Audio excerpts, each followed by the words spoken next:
নমস্কার বন্ধুরা, তোমরা কেমন আছো? নিশ্চয়ই ভালো আছো। আর আমিও ভালো আছি। তা আজ আবার একটা নতুন ভিডিও নিয়ে চলে এসেছি। আশা করছি ভিডিওটা তোমাদের ভালো লাগবে।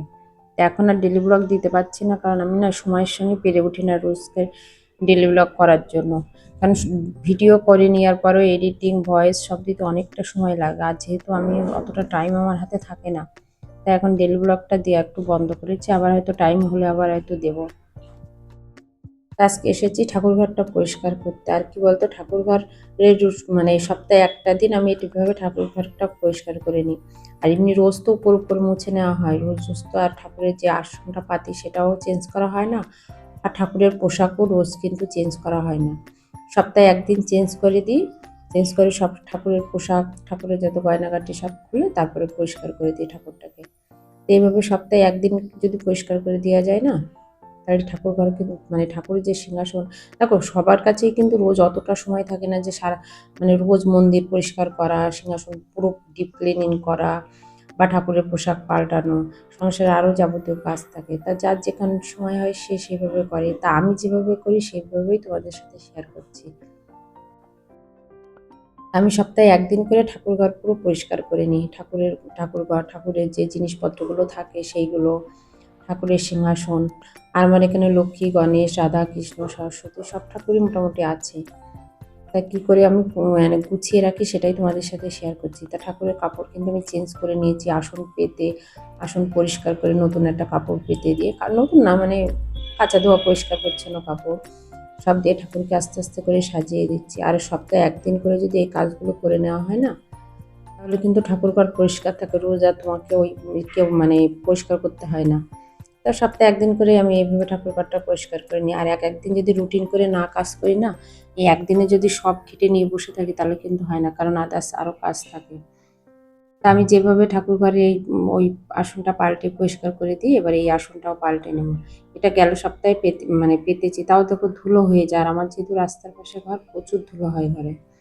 তাই এই আসনটাও পাল্টে নেব। এইভাবে কি বলতো, যদি রুটিন করে ভাগ করে টুকটুক করে কাজ করি না, তাহলে কাজে অতটা প্রেশার পড়ে না। আর যেহেতু আমাদের উপরে দেখো ৫ জনে ঘর নোংরা করে, একজন যদি পরিষ্কার করে, তা সে ঘর সবসময় অর্গানাইজ বা পরিষ্কার পরিচ্ছন্ন রাখা হয় না। সবাই যদি একটুখানি হাত লাগায় তাহলে কিন্তু বাড়িটা বা ঘরটা পরিষ্কার থাকে। আর আমার যেহেতু সেরকমের হেল্প করার মতন কেউই নেই, আমার যেহেতু দুটোই বাচ্চাই ছোট, তো ওরা বেশিরভাগ ওই মেসি করেই রাখে। আর আমার ওই সারাদিন বসে ঘর বাড়ি গোছাতে হয়, পরিষ্কার করতে হয়। তা আমি জানি ভাগ করে করে কাজ করি। একদিনে সব নিয়ে নিই যে আজকে এই আসনটা আর তোমার এই যে ঠাকুরের যে জিনিসপত্রগুলো থাকে এটা ভালো করে মুছে নিচ্ছি। মুছে নিয়ে এর ভিতর সব গুছিয়ে রেখে দেবো। আর এটা তো রোজ মোছা হয় না, হয়তো জিনিসপত্রের থেকে বের করে নেওয়া হয়, কিন্তু রোজ কি আর মোছা হয়? আমি কেন, কেউই রোজ মোছে না, কারণ কারোর হাতেই অতটা সময় নেই। তাই সপ্তাহে একদিন করে এইভাবে পরিষ্কার করে নিলাম, আবার এক সপ্তাহ পর একদিন ধরে পরিষ্কার করে দিলে তাহলে একসঙ্গে পুরো ঠাকুরঘরটা পুরো পুরো পরিষ্কার হয়ে যায়।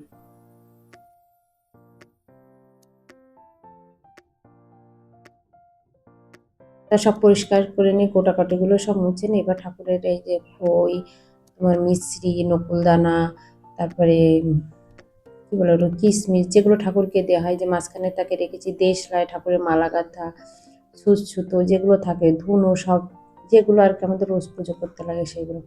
আর এই দুটো ঠাকুরের ফটো দেখো কি সুন্দর, আমি এটা ইসে ছিল ক্যালেন্ডারে, এত ভালো লেগেছে। আমি দুটোরে কী করেছি, কেটে আমার কাছে থার্মোকল না, সরি কী বলে ওগুলো, নামটা মনে পড়েছে, যা ওই পেপারটা ছিল আর কি। তারপরে সেটাতে আমি আঠা দিয়ে লাগিয়ে নিয়েছি। এবার সাইড দিয়ে কালো টেপ দিয়ে আটকে দেবো, দিয়ে দেওয়ালে টানিয়ে দেবো, খুবই সুন্দর লাগছে। এখন যেহেতু যা গরম পড়েছে, আর কি বলতো ঘরে প্রচুর পিঁপড়ে হচ্ছে। তা আমি কী করেছি, এই যেখানে আমার কৌটাকাঠিগুলো থাকে, মশলাদানি থাকে, তা সেটা ভালো করে মুছে নিয়েছি। মুছে লক্ষণ রেখা ভালো করে টেনে দিয়েছি। টেনে দেওয়ার পরে এবার যদি আমি কৌটাকাঠি রাখি তাহলে না পিঁপড়ে ধরবে না। আর এ কিন্তু রোজ রোজ সম্ভব হয় না। এটাও ওই সপ্তাহে একদিন পরিষ্কার করি। কৌটাকাঠি যাগুলো থাকে সেগুলো পরিষ্কার করি। আমি যেভাবে কাজ করি, আমার এত বড় সংসার, এই বাড়িঘর তো যেভাবে পরিষ্কার পরিচ্ছন্ন রাখি সেটাই তোমাদের সাথে শেয়ার করি। যদি তোমাদের ভিডিওটা ভালো লাগে অবশ্যই আমার চ্যানেলটা সাবস্ক্রাইব করো। তা ওইগুলো পরিষ্কার করে কোটাকাটিগুলো সব ঢুকিয়ে দিয়েছি। দিয়ে এবার এসেছি ড্রেসিং টেবিলে। এবার ড্রেসিং টেবিলের মুখটা ভালো করে কিন্তু আগেই মুছে নিয়েছি। মুছে নিয়ে আর এই যে ক্রিম, তারপরে যে সিরাম যেগুলো আমরা মাখি। আর একটু কি বলতো, যেহেতু ছেলের র্যাক আমি আলাদা করে দিয়েছি, ও কি করে যখনই ক্রিম টিম নেয় ঘেটে মেটে রেখে দেয়, আর সবসময় তো গুছানো সম্ভব হয় না। আমি কিছু ওরটা নিচের সেলফে দিয়ে দিয়েছি, আর মাঝখানে আমারটা রেখেছি যে আমি যত সিরাম মাখি সেইগুলো, এগুলো আর কি রোজকের ব্যবহারের যেসব জিনিসপত্র সেইগুলো। আর আমার ড্রেসিং টেবিলটা যেহেতু অনেক বড়, তা যেদিন ড্রেসিং টেবিল ট্যুর দেবো সেদিন কি বুঝতে পারবো কত বড় মানে ড্রেসিং টেবিল। আর আমার যেহেতু দুটো ড্রেসিং টেবিল, নিচে কিছু থাকে কিছু উপরে থাকে, যেটা সবসময় লাগে সেটাই সামনে করে রেখে দেয়, বাকিগুলো ভেতরে ঢুকিয়ে রাখি। সেসব কাজ করে আজকে মেশিন চালিয়ে দিয়ে এসেছিলাম। সকালবেলা একবার চালিয়েছি মেশিন, আজকে দুবার চালাতে হয়েছে। তা তিনটে বেড কভার কেচে দিয়েছিলাম, তা সেইগুলো সব মেলে দিয়েছি সকালবেলা। এটা ঘুম থেকে উঠে আগে মেলে দিয়েছি, দিয়ে আবার একবার মেশিন চালিয়েছি, সেইগুলো আবার মেলতে এসেছি। আর এগুলো যেহেতু শুকিয়ে গেছে, এগুলো তুলে নিয়ে যাচ্ছি, তুলে নিয়ে এগুলো ভাঁজ করে রেখে দেবো। আর যেহেতু এই বড় ব্যালকনিতে অনেকটা জায়গা, তা একটা তুলে নিয়ে ওই বালতিটা মেলা হয়ে গেছে, মেলে আবার এটা তুলে নিয়ে তারপরে যাব। আর এই যে গাছে মানে যেগুলো শুকিয়েছে আর কি, সেগুলো এই যে সব পাটে পাটে ভাঁজ করে রেখে দেবো। আর একবারে ভাঁজ করে রাখলে না, আর নয় রেখে দিলে না কি বলতো আবার জমবে, সেই তো আমাকেই গুছাতে হবে, ওই জন্য আমি একবারেই গুছিয়ে নিচ্ছি। একবারে গুছিয়ে নিয়ে রেখে দিলে তাহলে সুবিধা হয়, আর বারবারই সেখানে একবার রাখো, ওখানে একবার রাখো। তাই বাবুর জামা কেচে দিয়েছিলাম, তো জামাটা উল্টো ছিল, তাই আমি এটা সোজা করে একবারে হ্যাঙ্গারে ঝুলিয়ে রেখে দিচ্ছি। আরও জামাগুলো আমি এরকম হ্যাঙ্গারে ঝুলিয়ে রাখি, আর ওদের জামা প্যান্ট আলাদা করে রাখি। আর হ্যাঙ্গারে রাখলে কি সুবিধা, এবারে যার যখন যেটা দরকার, যার যেটা বলতে কি ওরই একাই, আর ওর তো অনেকটাই ছোটো, তো ওরগুলো হ্যাঙ্গারে রাখলে ওর মতন যখন টিউশনে যায়, স্কুলে যায়, ওর মতন ও বের করে নেয়, ওই জন্য ওর ম্যাক্সিমাম জামা প্যান্ট আমি ঝুলিয়ে রাখি। আর বিছানার চাদর দুটোই শুকিয়ে গেছে, তো দুটোই তুলে নিয়ে এসেছি। তো এইভাবে কি বলতো, যদি একটুখানি বুদ্ধি করে আর করে কাজ করি না, তাহলে আর সারাদিন এইভাবে ঘর বাড়ি গোছাতে হয় না, পরিষ্কার করতে হয় না। তা আমি এরকম ভাগ করে করে এখন কাজ করি। আগে এত ভাগ করে কাজ করতাম না, তখন একবারেই সব করে নিতাম। এখন না, এখন ধীরে সুস্থে ভাগ করে বুঝে কাজ করি, কারণ আমার শুধু কাজ করলে তো হবে না, আমার শরীরটাও দেখতে হবে, তারপরে এত বড় সংসার, বাচ্চা সবই দেখতে হবে। আর আমি অসুস্থ হয়ে পড়লে তো কেউ দেখবে না। তার জন্য আর এই যে ছোট ছোট বাস্কেটগুলো থাকে, আর এই বাস্কেটগুলোর মধ্যে না ছোট ছোট কাপড়গুলো রাখি। এটা মানে ওদের দু ভাইয়ের মোজা, ও বাবার মোজা, ছোট ছোট প্যান্ট, এগুলো আলমারির মধ্যে রাখলে না কোথায় রাখা হয়েছে খুঁজে পাওয়া যায় না।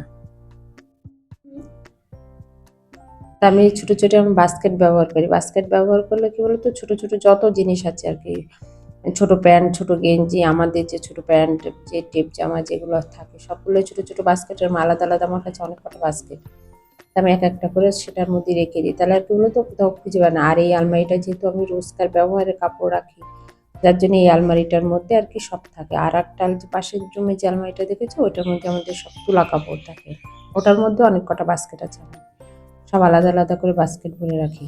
তাহলে কি বলতো, কেউ কাউকে খুঁজছে না কোথায় রেখেছো জামা, কোথায় রেখেছো প্যান্ট। আর আমার সবার সেলফ আলাদা আলাদা ভাগ করা আছে, একটার মধ্যে ওর থাকে, একটার মধ্যে ওর দাদার, একটার মধ্যে ওর বাবার, একটার মধ্যে আমার। এইভাবেই ভাঁজ করে রেখে দিই, তাহলে আর আমার সুবিধা হয়। তাই সেসব জামা কাপড় টাপড় ভাঁজ করে এসেছি এবার বাবুর রুমে। এবার ও যেহেতু পড়ে গেছে, এবার ও পড়াশুনো করেছে, তার পড়াশুনো করার পরে টেবিলের চেহারাটা এরম হয়েছে। তা আমি ও তো আর গুছাবে না, তা আমি একবারে আস্তে আস্তে করে গুছিয়ে নিচ্ছি। তা ওই ওর হেডফোন, চার্জার সবগুলো এক জায়গায় সরিয়ে টেবিলটাকে ভালো করে মুছে নেব। আর এই সাদা টেবিল না, সাদা টেবিল মুছিয়ে মানে পরিষ্কার পরিচ্ছন্ন রাখা না খুব টাফ হয়ে যায়।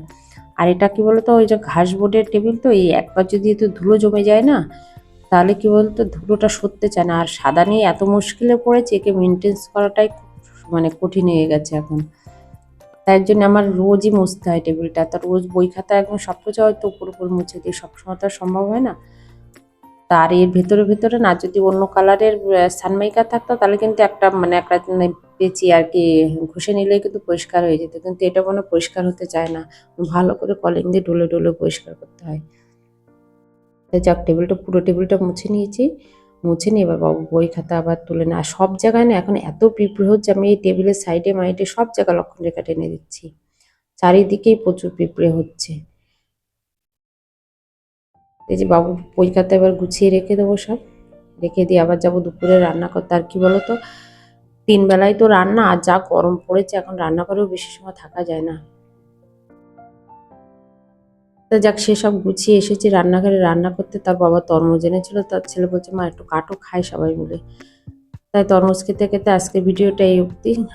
যদি তোমাদের ভিডিওটা একটু ভালো লাগে তো অবশ্যই আমার চ্যানেলটা সাবস্ক্রাইব করো, আর যদি কোনো ভুল ত্রুটি হয়ে থাকে তো অবশ্যই আমার কমেন্টের মাধ্যমে জানি। আচ্ছা, রাখছি তাহলে, টাটা, বাই বাই।